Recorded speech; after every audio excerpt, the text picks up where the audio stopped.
boqolaal iyo boqolaal ka mid ah taageerayaasha xisbiga mucaaradka wadani oo sita caleemo qoyan iyo sidoo kale calanka gaarka oo xisbigaasi ayaa xilli hore Osaka ku soo dhaweeyay halkan oo abaabka wareegida diyaaraduhu ka duulaan kana soo degaana Cigaal International Airport magaalada Hargeysa. Cabdiraxmaan Maxamed Cabdilaahi Ciro gudoomiyaha xisbiga mucaaradka wadani oo soo afmeeray socdaal safar oo ugu maqnaa magaalooyinka Nairobi ee dalka Kenya iyo sidoo kale magaalada Addis Ababa ee caasimadda waddanka Itoobiya.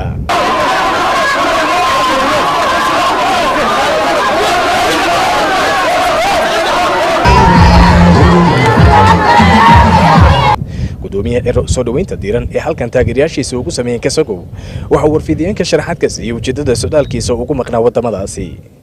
halka waxaan soo kulmay beesha caalamka aynu naqaanada bixiyaasha ilaa 10 milyan safaaradaha ka digin iyo Kenya waxaan u mahadnaqayaa dhammaan diblomaasiyiinta la kulmay iyo Kenya soo dhaweyntii diiraneed dhanka kale waxa uu mar kale ku celiyay mowqifka xisbigooda ku aadan ka qaybgalka doorashada isagoo tilmaamay in xisbigoodu diyaar u yahay ka qaybgalka doorashada golaha wakiilada isagoo soo dhaweeyay in lagu eekaysiyo doorashadaasi dabayaaqadaysa sanadkan 2019 waxa uu mar kale hoosta ka xariiqay inaanay aqbali karin xubnaha komishanka doorashooyinka hadda jooga in doorashooyinkaas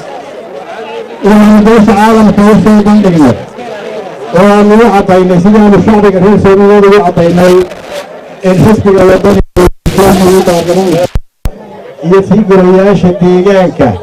وأنا كرافي بدوتي هاي وقتي لو توقعي يهدي ما تقصوني يعنى دافع وقت يستقالية تبقى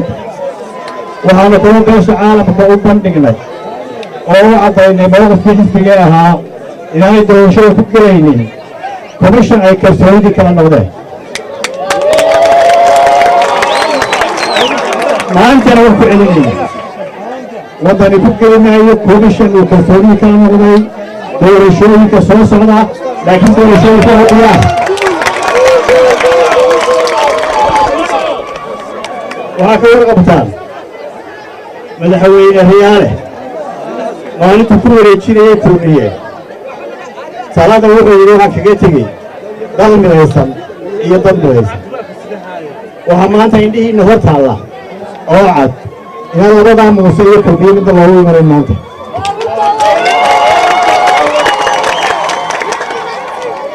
xukuumadda muuse waxay leedahay khaatumo iyo cali khaliif ma baahin waxay leedahay أولا هي سابقين سيدة ومباني وحي لها وحي سكفرا أعيدي قومية ودورة شديد قلية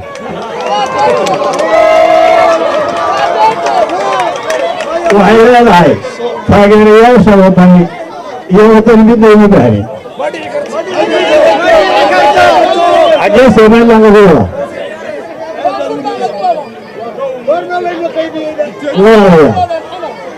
waxaan ku celinayaa mar labaad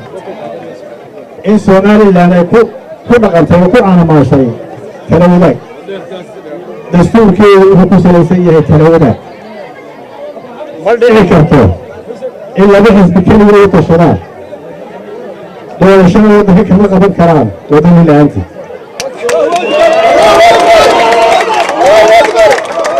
ma dhici kartaa inay dastuur ka tallaabsadaan siday doonaan ay yeeli karaan موسى يفسر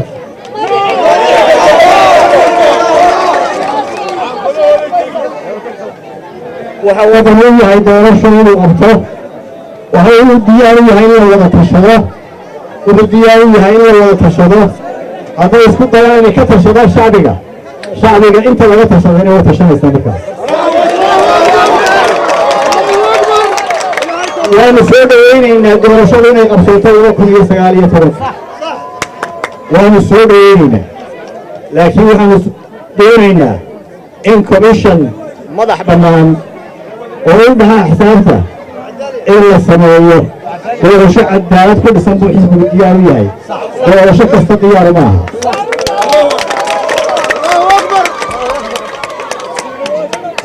وهذا هذا غير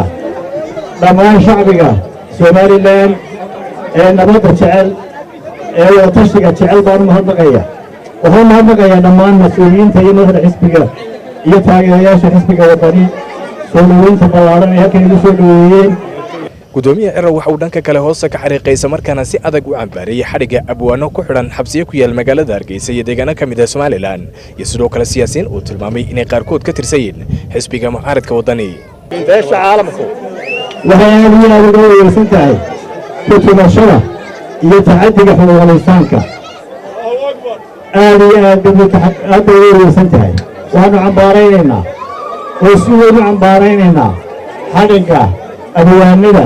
inta la xidhiidho la iska soo daynayo iyo kuwa weli jiilasha ku jira ee wallaan beesha ka mid yahay waxaanu iyo cabdiraxmaan ka mid yahay waxaanu si weyn u cambaaraynaa caburinta saxaafadda iyo hanjabaadaha iyo digniyaha loo dirayo intaba waanu cambaaraynayna waxaanu cambaaraynaynaa mas-uuliyiinta xisbiga ee la iska xidhxidhayo ee in badani ka mid tahay golaha dhexe xisbiga oo ugu dambeeyey xadhigii cabdixakiim gaxli